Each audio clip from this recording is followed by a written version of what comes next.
Olá, meu nome é Vinícius Pereira Pinto. Eu sou estudante do Instituto de Física de São Carlos, da Universidade de São Paulo, e eu vou apresentar o meu trabalho de iniciação científica, que é o desenvolvimento de uma cavidade laser titânio-safira femtosegundos, que eu fiz sob orientação do professor Jarbas Caiado de Castro Neto, e também tive coorientação da professora Fátima e também apoio técnico da professora Giovana, da Universidade de Juiz de Fora. O projeto vai consistir, então, na revisão ótica e otimização de uma montagem de uma cavidade laser de bancada de safira femtosegundos. Essa cavidade ela tem um formato em anel do tipo bow-tie e ela é bastante simplificada, podendo gerar pulsos ultracurtos da ordem de femtosegundos e com altíssima taxa de repetição, devido ao tamanho compacto e por ter poucos elementos ópticos. E uma vez que essa cavidade seja em operacionalidade completa, em Mode-Lock, a cavidade pode ser aplicada em marcação a laser, mais especificamente para gravação colorida, ou ter outras aplicações, como pente de frequências óticas.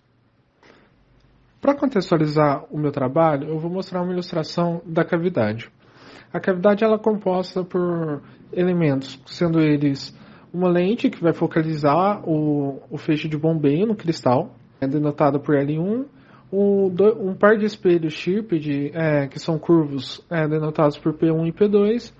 No centro desses espelhos vai ter o cristal titânio-safira, e depois a gente vai ter um espelho Chirped também plano, denotado por M1, e um espelho semi-refletor, né, que vai ser o Output Coupler, denotado por AC. E abaixo a gente tem a fotografia do laser, com o cristal ao centro, num suporte de cobre. Essa cavidade laser ela vai utilizar um meio de ganho específico, que é o cristal de safira dopado com titânio. Esse cristal ele vai ter uma propriedade bastante interessante, que, de acordo com esse espectro de absorção e emissão que eu fiz no laboratório, dá para observar que o cristal ele tem uma larga banda ali de absorção no espectro visível, com um pico em torno de 532 nanômetros. E esse pico é bastante fácil de utilizar, uma variabilidade bastante grande de lasers de bombeio. No que a gente usa, no caso, é o neodymium YAG dobrado, que é em 532, que ele vai ter máxima eficiência, e ele vai ter um pico de emissão ali, até bastante largo, na faixa ali em torno de 780 nanômetros. Quando a gente passa a ter incidência de alta intensidade no cristal, ele vai ter as propriedades ópticas dele alteradas e a polarização dele não vai ter uma resposta ao campo elétrico de forma linear.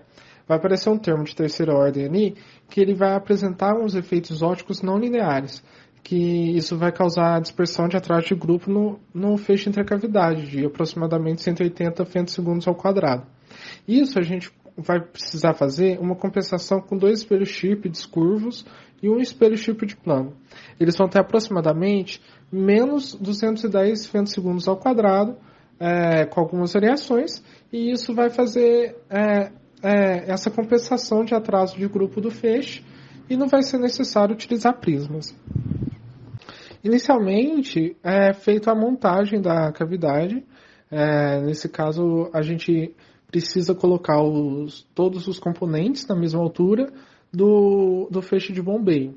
E esses componentes, onde vai passar o feixe, né, a gente tem que tomar cuidado com que os espelhos eles sempre façam as reflexões mostradas no esquema do slide anterior.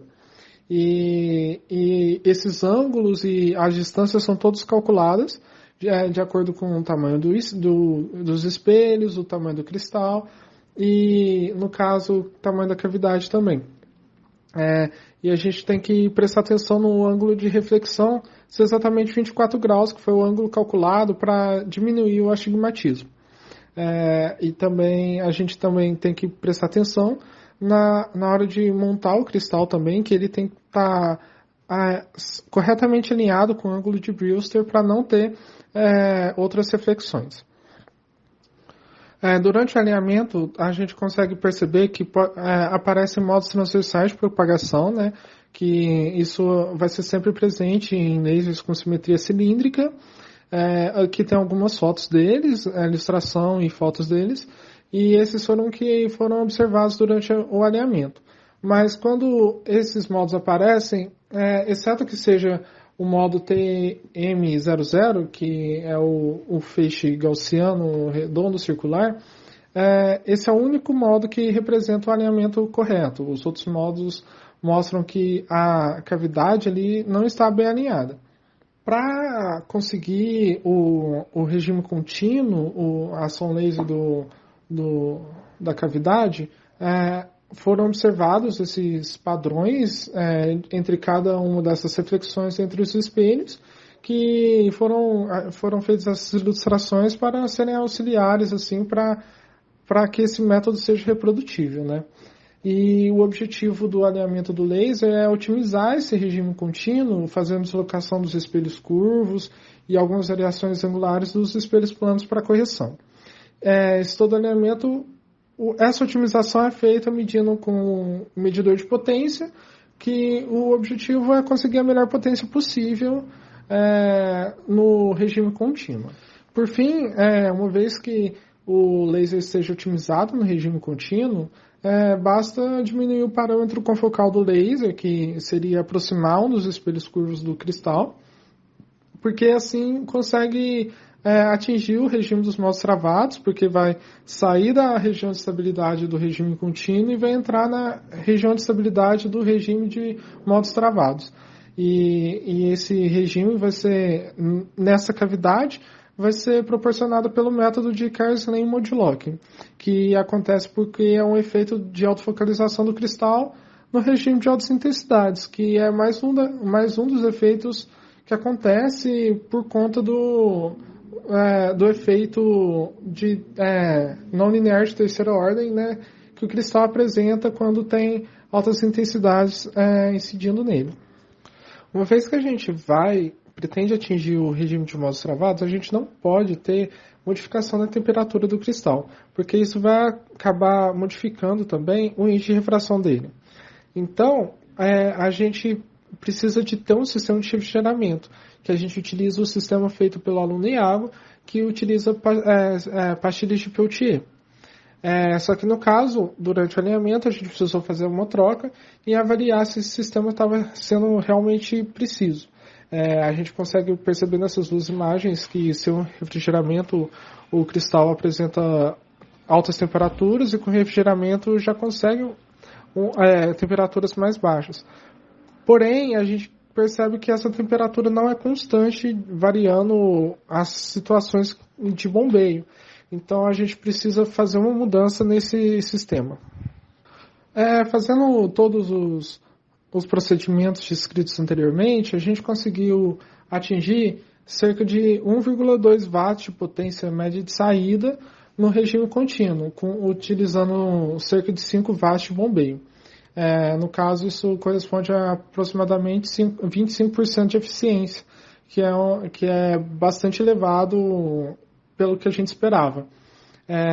E com isso a gente passou a tentar atingir o mode locking, diminuindo o parâmetro confocal, e a gente conseguiu chegar num estado de regime de modos travados, só que ainda de forma instável. Ainda apresentava alguns picos de emissão do laser em regime contínuo, que nem é possível ver nesse gráfico.